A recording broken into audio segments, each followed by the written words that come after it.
Hello friends, welcome back to the online classes. Today I am going to take a new chapter, lesson number 7, a baker from Goa. We know that this chapter is Glimpses of India. 3 parts are there, baker from Goa, second Kurg, and third tea from Assam. So I will be taking one by one in each video. So starting with baker from Goa. Our elders are often heard reminiscing nostalgically about those good old Portuguese days, the Portuguese and their famous loaves of bread. Those eaters of loaves might have vanished, but the makers are still there. We still have amongst us the mixers, the molders, and those who bake the loaves.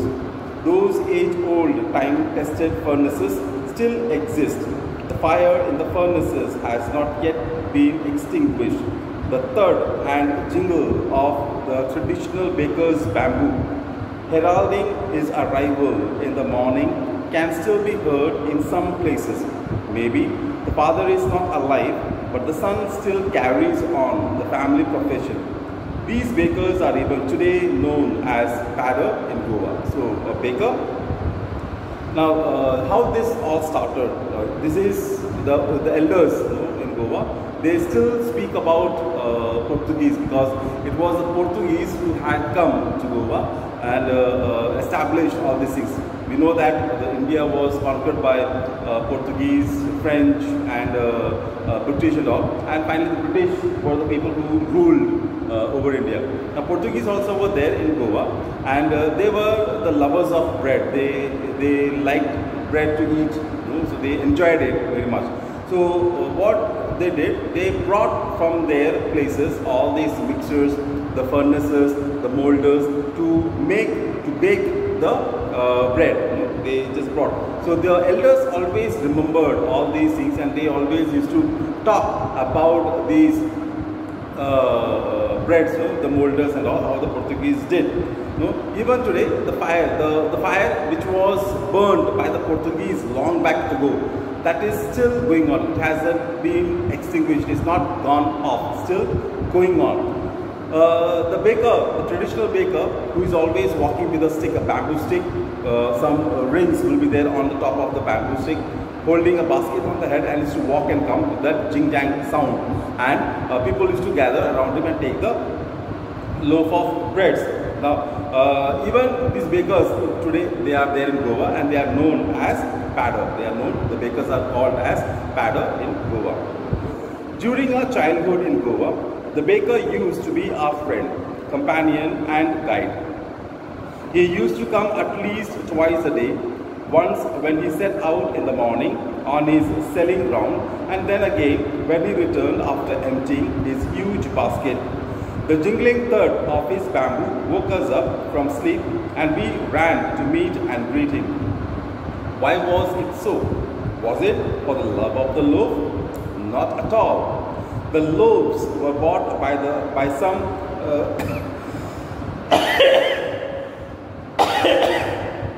some Baskins or Bastin, the maidservant of the house.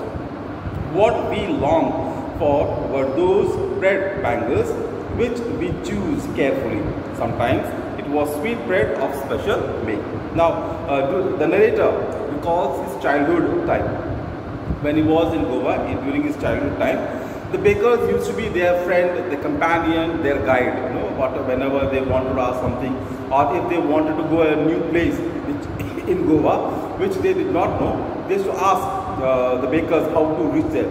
Or if they needed any information, any news about the area, they used to get from these bakers, since they are always walking, moving one place to another place to sell the bread. So they knew all this. That's why they were the good friend, companion, and a guide to the people of Goa.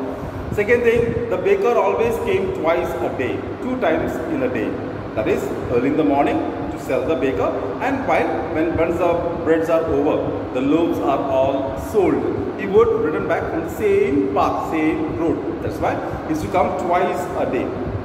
Now, when he comes with his thud, the stick, bamboo stick, over it some bells would be there. As he walks, this bell makes sound. So when he reaches to the particular place, this thud makes a noise. all the children and the people of the house would get up by hearing this sound, and all will come out. The children would run outside to meet this baker, not because to buy the loaves that is bought by the family members or the maids who are known as buskins and buskins. They are known as buskins and buskins, the maid servants. So it was their work that they would come and collect the loaves and all. These children would run outside because the baker would bring bangle bread, kind of a round bread which has got hole, you can put hand inside. So that type of bread he used to bring, which were very sweet, different taste, different size, different color. So these children loved it. So they used to run to collect that bangle bread. The baker made his musical entry on the scene with the jang jang sound of his specially made bamboo stuff. One hand supported the basket on his head and the other banged the bamboo on the ground. He would greet the lady of the house with good morning and then place his basket on the vertical bamboo. We kids would be pushed aside with a mild rebuke and the loaves would be delivered to the servant. But we would not give up. We would climb a bench or the parapet and peep into the basket. Somehow, I can still recall the typical fragrance of those loaves for the elders and the bangles for the children. Then we did not even care to brush our teeth or wash our mouths properly. And why should we? Who would take the trouble of plucking the mango leaves for the toothbrush? And why was it necessary at all? The tiger never brushed his teeth. Hot tea could wash and clean up everything so nicely after all. So the baker always made his entry with a musical sound, that is, sound with the third, the ring with the bells which are there on the bamboo stick. With that, he used to enter the colonies, enter the villages, enter the town with that noise. So with that only, the people would come out and they buy these breads and all. Now when the children all run together and they come in front of the baker would rebuke them. Okay, go back, let the elders come first. No, he would rebuke them, he would shout at them, go back. No, and the ladies and the maids and all will come out and they collect this bread. They buy these loaves of bread and then they just go. No? But these children, they can't stand aside. What they do, they come stand on the boundary walls, on the parapet or on some, they bring some chair and all, climb on it and peep inside the basket of the baker. Because they want to select, they want to choose among these bangle breads which one I have to take. Because sometimes what happens, you are the last few, you are not able to see what are the varieties, no? Then you cannot choose it. So they beforehand, they try to select which one is at the moment, all of them gone, they will go, I want this, I want this, I want this, like that. They start pointing what they have desired, what they have decided to buy the bangle bread. So they all just jump. Now the moment they bought these bangle bread, they don't wait for the brush. They don't wait, let us go and have to brush it all and then eat. They start eating. And the narrator puts the question, as a childhood, he used to put the question that why we have to brush. No? Who will take the trouble of plucking the mango leaves? As we know, that some people brush their teeth through the mango leaves or with a neem stick. No? They brush datun. With the datun, they used to brush their teeth. So he says that who will take this trouble, to pluck all these things and then brush. Then he says that why to brush? Because tigers don't brush. He says that wild animals, they don't brush. Early morning they don't go to pick up the toothbrush or toothpaste something and then brush and go to the river to wash their face. Nothing. They don't do anything. So why we have to do? Second thing, he says that since we drink tea early in the morning and it washes all our germs, then why to have the brush? There is no need of brushing the teeth since we drink the tea. So nice questions the narrator puts when he was as a child. Marriage gifts are meaningless without the sweet bread known as the ball, just as a party or a feast loses its charm without bread.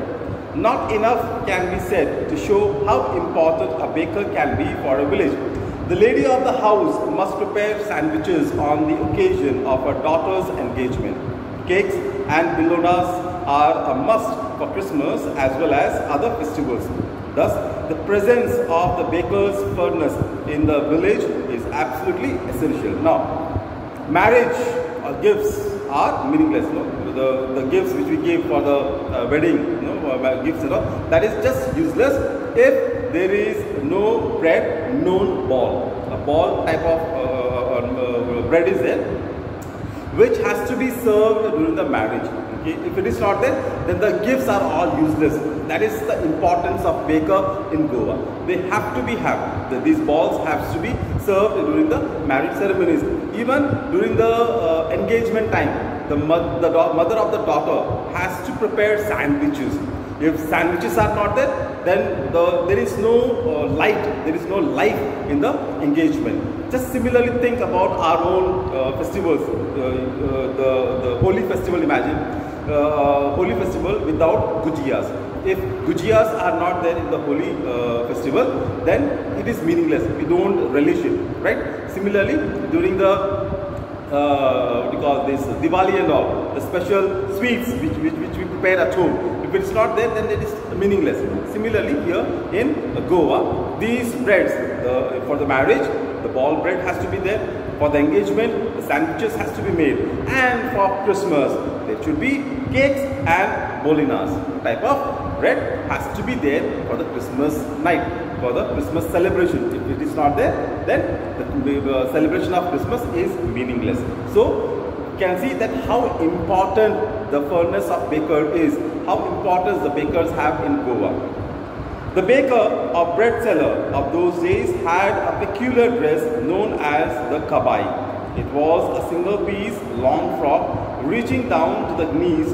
In our childhood, we saw bakers wearing a shirt and trousers which were shorter than full-length ones and longer than half pants.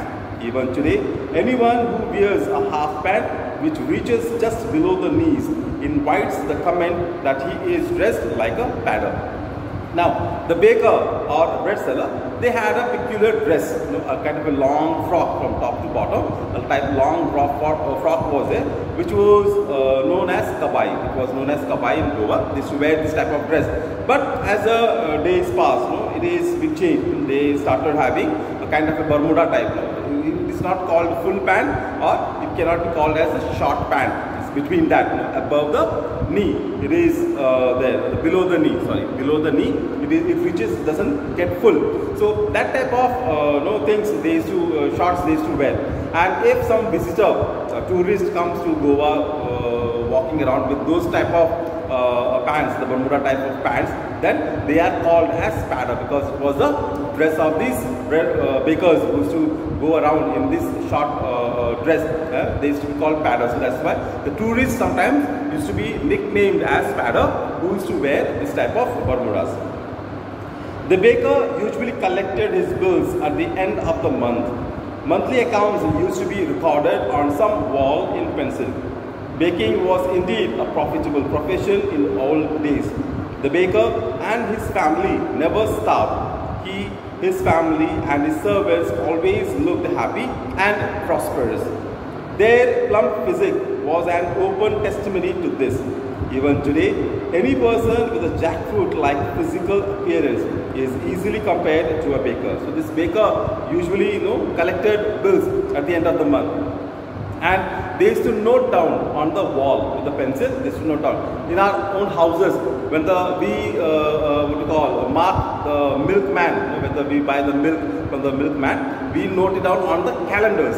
In our own houses, we note it down on the calendar. The milk when the milk has come out, how many liters we have taken, we just note it down on the calendar. Similarly, the newspapers, whenever the newspaper comes or when it doesn't come, we mark it on the calendar. And when the end of the month, we calculate all things and we give the money to the milkman. Similarly, the bakers in Goa, they used to note down all the informations on the wall, how many loaves of bread they have sold, sell to this particular family or to particular house. So they used to write it on the wall, and at the end of the month, they used to note it down, total it and collect the money.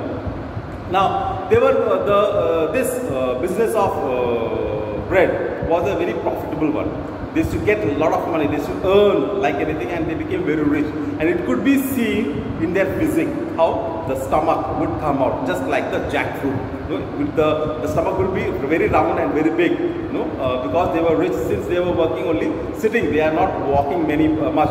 When they were sitting in the home, they were working only sitting. So that's why the stomach comes out, and that's the reason that whoever goes, the tourists and all, when they go and if they have got stomach, this will be called as the baker of the place.